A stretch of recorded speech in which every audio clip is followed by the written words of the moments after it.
정치 고수다. 오늘은 김성태 전 국민의힘 원내대표와 함께하겠습니다. 어서 오세요. 예, 안녕하세요. 대표님.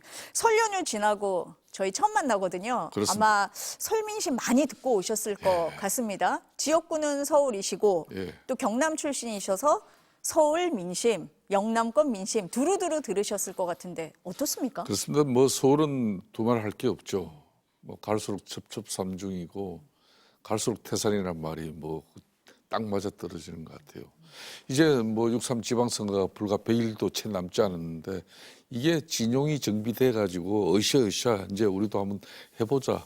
이런 파이팅이 넘쳐야 될 이 시기가 근데 한치 앞을 내다보지 못할 당내 분열과 갈등, 반목, 대립 끊임없이 이런 기사만 양산돼 나오니까 특히 지난 2022년 3월 9일 날 윤석열이 대통령 되고 그 바람으로 3개월 만에 치른 그때 6월 지방선거에서 수도권도 우리가 압승을 했어요. 전국으로.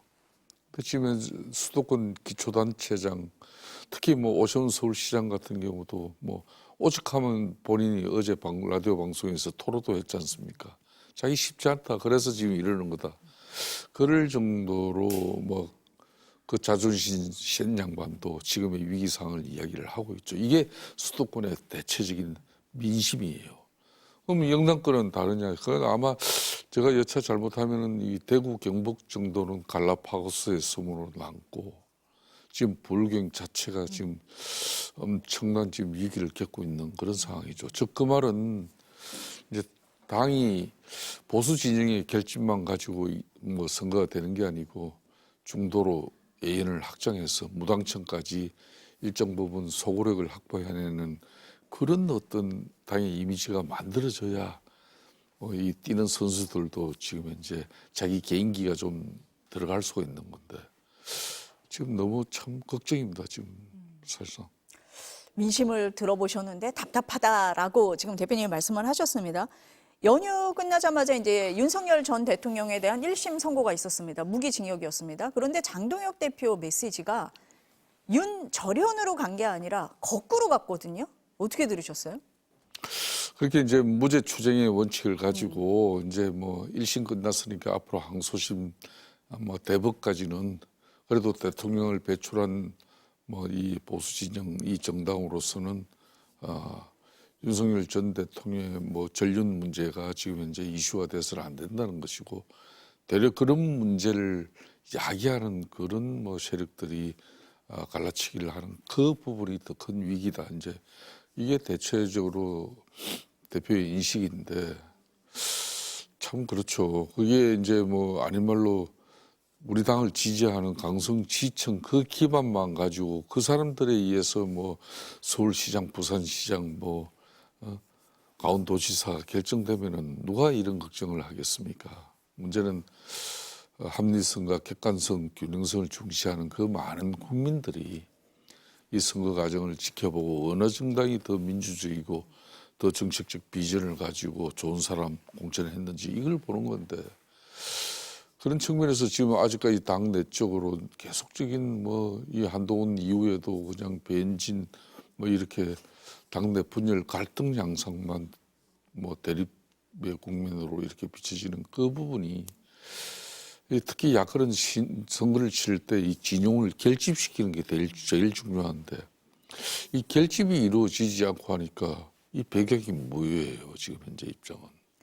장동혁 대표가 그런 메시지를 낸 다음에 어제 처음으로 열린 의총이거든요. 그래서 무슨 얘기를 할까? 언론도 관심이 많았고 국민들도 관심이 많았을 것 같은데 의원들에게 말할 기회조차 안 줬다. 지금 이렇게 나오고 있습니다. 그러니까 예. 뭐 이 의원총회 같은 경우는 당에서 역할 구분이 돼 있는데 이거는 이제 원내대표의 몫이죠. 그러니까 의제라든지 의사 진행 뭐 발언 이거 절차라든지 회의 진행 전반적인 또 내용 결정을 갖다가 어떻게 이뤄내고 뭐 마무리를 어떻게 할 것인가 이게 다 원내대표의 몫인데 지금은 국민의 입장에서는 지금 뭐 개정하려고 했던 당면 개정이 무산되고 난 이후에 그 내용을 가지고 1시간 넘게 굳이 토론을 할 필요가 있었는 건지 그런 부분이 또 더군다나 이제 뭐 대구 경북 같은 경우는 지금 사실상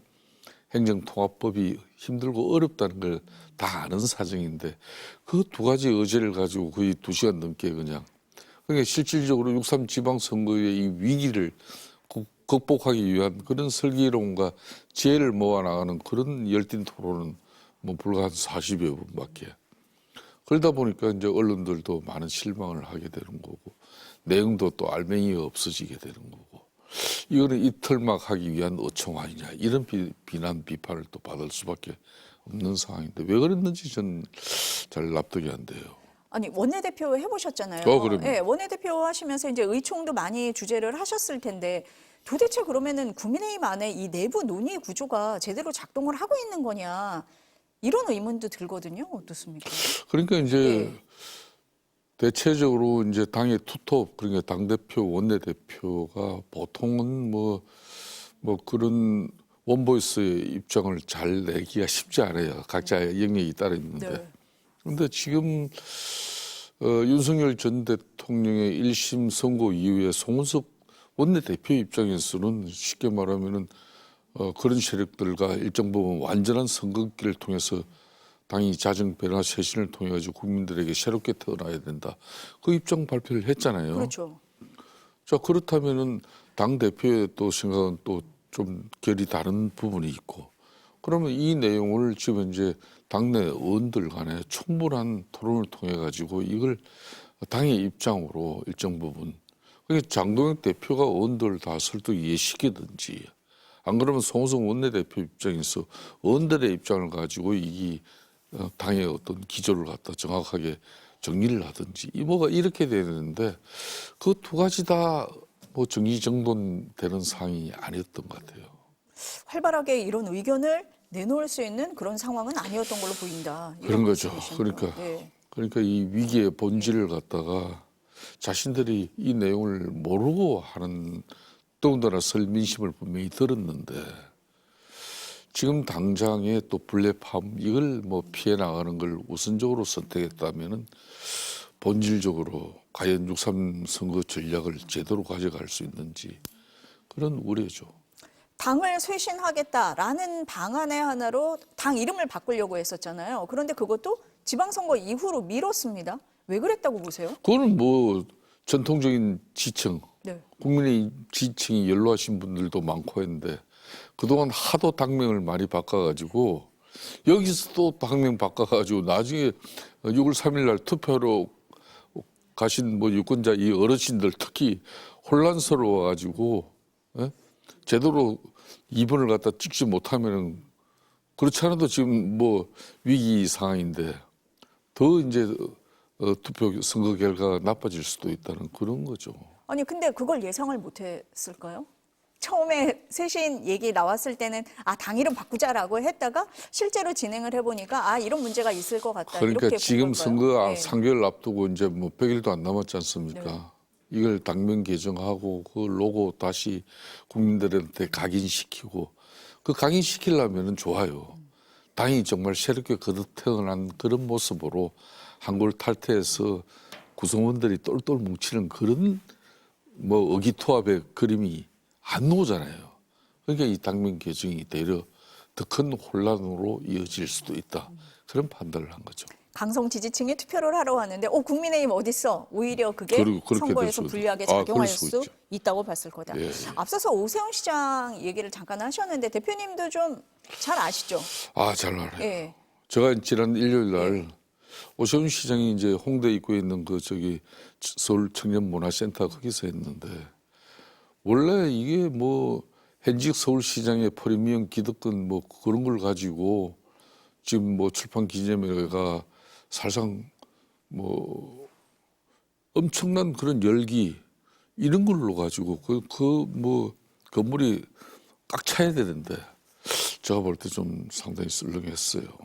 그래서 이게 정말 매우 애한 그러니까 안팎으로 다 그냥 걱정이 다 이제 들어온 겁니다. 이 이제 오세훈 서울시장이 이제 장동혁 대표에게 지금 뭐 또 사퇴하라고 그러고 뭐 이리저리 볼멘 소리를 많이 내니까 당의 강성 장동혁 대표를 또 지지하는 그 입장에서는 오세훈 시장을 또 이제 좀 멀리하는 그런 분위기 이런 게 이제 출판 기념에서 드러나더라고요. 그러다 보니까 뭐 좀 약간 침체된 분위기 이게 대단히 안 좋습니다. 이게. 그러니까 평상시에 이렇게 막 적극적인 목소리를 내는 편이 아니잖아요, 오세훈 시장이. 오 시장은요 예. 자기 자신과 예. 직접 결부된 그런 문제가 아니면은 원래 이제 중앙당의 정치적 문제 해나는 자기의 영역이 아니다 그래가지고 분명히 선긋기를 하는 사람이에요. 그렇게 인기 영합이나 또 뭐 그런 뭐 자신의 어떤 지지 기반을 넓힐 수 있는 그런 좋은 호재 이슈가 터지더라도 그렇지 않는 사람이거든요. 그런데 지금 안 상황은 되겠다. 그럼요. 작년 연말 이전까지만 하더라도 뭐 지금 민주당 유력 후보로 지금 떠오른 정원호 부총장이 훨씬 게임이 안 되는 선상에 있었는데 뭐 작년 연말 연초 되면서 이제 대로 자신을 뛰어넘는 그런 여론조사가 나오고 있고 지금 현직은 대략 한 7, 8% 이상 정도는 앞서야 그나마 본선거에서 뭐 안정적으로 그래도 뭐 해볼 만하다 이런 상황이 되는 건데 이게 이제 뭐 도전자에게 되려 지금 좀 밀리는 그런 양상이라는 것은 발등에 불 떨어진 거죠. 현장을 뛰는 입장에서는 아마 그 위기감을 굉장히 많이 느끼고 있기 근데 때문에 오세훈 그럴 시장이 수밖에 그 없다. 위기감이라는 예, 것은 예. 자기는 그동안 서울 디자인을 새로 하고 많은 변화를 만들었는데 그렇게 해서 이제 서울시의 경쟁력도 높여지고 문화 수준도 높아지고 서울 시민들이 상당히 달라졌는데 이 당이 중도 외연을 확장할 수 있는 그런 건강한 모습을 보여주지 않고 있으니까 되려 자신이 지금 선거가 힘들어졌다 이런 판단을 하고 있거든요. 위기감을 느끼고 있기 때문에 목소리를 낼 그런 수밖에 거죠. 없는 상황이다라는 말씀이시고 또 한 사람 한동훈 전 대표는 내일 대구로 내려가더라고요. 그리고 금요일에 서문시장에 간다고 하는데 그리고 또 부산도 간다고 하고요. 이게 예. 또 사실 당내적으로 큰 문제입니다. 이제 6.3 선거가 100일도 남지 않았으면은 당 대표를 중심으로 한 선거 체제가 그렇죠. 우리 국민들이나 당원들에게 훨씬 돋보이는 그런 그림이 많이 언론 보도를 통하고 기사화되고 그렇게 돼야 우리 후보들이 좋아질 건데 지금 한동훈 같은 경우는 지금 현재 전직 우리 당 대표였지만은 당에서 또 제명대가 나가 있는 사람이야. 이 사람이 지금 뭐 그런 뭐 대중 집회나 또 대중 장소에서 지금 장동혁 대표가 상당히 정치적으로 어렵고 힘든 상황인데 여러분들 장 대표 중심으로 똘똘 뭉쳐서 지방선거 반드시 이재명 대통령을 견제해내는 그런 제1야당의 승리를 이끌어냅시다 이렇게 이야기하겠냐고요. 예? 그런 이야기 절대 못하거든. 그런 게 이 그림이 얼마나 앞으로 난감하고 난처한 그림이 나오겠습니까? 그럼 대구부터 갔다는 점에서 혹시 영남권에서 무소속으로 출마하는 거 아닌가? 뭐 이렇게 보기도 하던데 대표님은 어떻게 보세요? 그러니까 본인은 어찌됐든 간에 이제 뭐 현실 정치로 이렇게 자신이 이제 진입하기 위해서는 이번 6.3 지방선거에서 보궐선거판이 만들어지면은 그거는 TK든 뭐 불경 지역이든 어디든 뭐 본인이 승부수를 걸려고 하는 그런 분위기가 특히 그 측근 세력들이 그렇게 상당히 그 분위기를 만들고 있는 것 같아요. 그렇기 때문에 뭐 대구에서 뭐 우리 현역 의원 중에 시장 후보가 되면은 나올 수도 있는 거고 또 부산에서도 나올 수도 있고 그러니까 이제 뭐 좀 유심하게 보는데 글쎄 저는 판단을 좀 잘해야 될 문제라고 보고 있습니다. 그렇게 보는 시각도 있지만 조금 신중하게 접근해야 된다라는 게 대표님 생각이시죠. 왜 그렇습니까? 그러니까 이제 예. 본인으로서는 이번 선거가 그나마 무소속을 통해 가지고 뭐 자기가 또 원내 진입을 통해서 당을 또 이제 변화시켜 나가고 또 자기가 이제 차기 대권 후보로서의 어떤 지위를 확보하는 정치적 상당히 위상을 달리하는 그런 선거의 결과를 만들어내면 뭐 그렇게 될 수 있는데 만일 그게 아닌 상황이 되면은 이제 상당한 위기로 갑니다. 또 이 보수 진영의 선거 좀 승리를 위해서 백의종군하는 어떤 그런 상황도 아니고 대립 분탕질했다. 뭐 이런 식으로 또 그 비난을 뭐 계속적인 그 배신자 프레임에 또 말릴 수밖에 없는 그런 상황이기 때문에 저는 상당히 좀 진중한 판단 이게 좀 중요하다고 보고 있습니다. 결과에 따라서 또 평가가 또 엇갈릴 수 있기 때문에 조금 신중하게 판단해야 된다라고 보시는 것 같습니다. 이번 주 금요일에 개혁신당이 이준석 대표하고 그 유튜버 전한길 씨하고 부정선거를 가지고 끝장 토론을 한다는데 이거는 뭐 야권에 도움이 됩니까?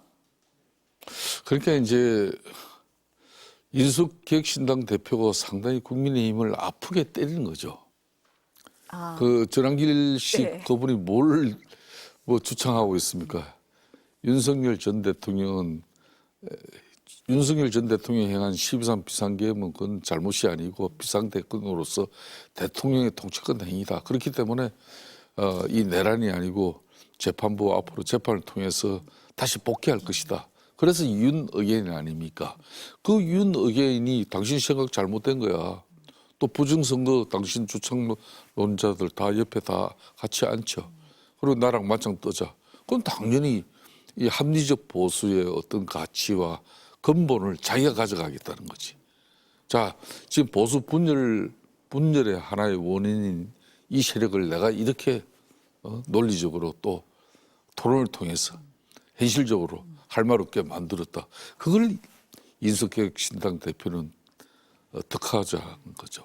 국민의힘 때리기를 통해서 차별화하는 거네요. 사령적으로는 네, 국민의힘을 때리는 네, 그런 네. 정치적 행위라고 해도 과언은 아니라고 저는 부정선거 얘기를 꺼내든 건 그렇다. 국민의힘과 차별화하는 거다. 그것만 얘기 네. 나오냐고 그렇죠. 윤의견 그 얘기도 나오고 뭐 이 이야기 나오겠죠. 또 많이 네. 나오는 거죠. 그거를 겨냥을 해서 하는 걸 거다라는 게 대표님 생각이시네요. 지금 지역 통합 문제로 여야가 지금 이견이 있습니다. 보니까 뭐 충남, 대전 같은 경우에 굉장히 의견이 다른 상황인데 이게 뭐 지방선거에 큰 이슈가 될 거다. 파급력이 있는 이슈다. 이렇게 보세요? 어떻게 보십니까? 전체적으로는 큰 네. 뭐 이슈 파급 효과가 큰 저는 그렇게는 안 봅니다. 다만 지역적으로는 지역에 있어서 특히 예, 이제 예. 뭐 아마 이 행정통합은 이제 지금 강주 전남만 지금 되는 상황 아닙니까? 지금 이제 대전 충남도 어렵고 사실상 대구 경북도 쉽지 않아요. 그럼 근데 대구, 정부 경북이 입장에서는 행안위에서는 통과가 됐는데 지금 국민의힘에서 안 받을 거다 이렇게 보시는 거예요? 그런 거죠. 이게 왜 그런가면은 예. 그 해당 강력 단체 조례도 또 이제 개정이 돼야 되고 이런 많은 절차가 또 남아 있어요. 그뿐만 아니라 또 이제 큰 이제 논란이 되는 게 이 정부 입장에서는 행정 통합하는 그 강력 단체 같은 경우는 국가 재정을 한 20조 지금 마련해가 지원하겠다는 거 아닙니까? 지금 세 군데 하면은 나눠도 7조씩 정도 돌아가는 건데 그걸 왜 우리는 못 받냐? 지금 당장 대전 충남에서 민당 입장에서 그렇게 정치적 공세를 아마 취할 거예요. 니네들이 먼저 통합하자 그랬고 이건 뭐 철저하게 이제 계산된 쉽게 말하면 민당의 정치적 어떤 그 정치 기술이죠 이거는. 지금 누가 봐도 이 행정 통합을 불과 지방선거 3개월 앞두고 가져가자는 것은 이건 좀 무리죠. 근데 민주당도 일방적으로 처리하기에는 좀 부담이 있는 것 같은 모습은 보이거든요. 그렇습니다. 제가 볼 때는 이게 뭐 광주 전남 통합 같은 경우는 그런 민주당이 텃밭인데 뭐 그걸로 가지고 자신들의 6.3 지방선거에서 무슨 큰 이득이 생깁니까? 이게 진짜 대전 충남 대구 경북을 이제 이렇게 봐야 되는 건데 그런 측면에서도 아마 민주당 지금 지도부는 조금 이걸 손익계산을 하고 있는 것 같아요. 그렇기 때문에 저는 그렇게 뭐 쉽게 흘러갈 문제는 아니라고 보고 있습니다. 일단 뭐 오늘 법사위에서 하나만 통과가 된 상태이기 때문에 조금 그럼요. 지켜봐야 될 것 같습니다. 그러니까 강주 전남 외에는 네. 좀 나머지는 저는 어렵게 보고 있습니다. 상황은 좀 보도록 하겠습니다. 대표님 말씀 오늘 여기까지 듣겠습니다. 감사합니다. 예, 감사합니다.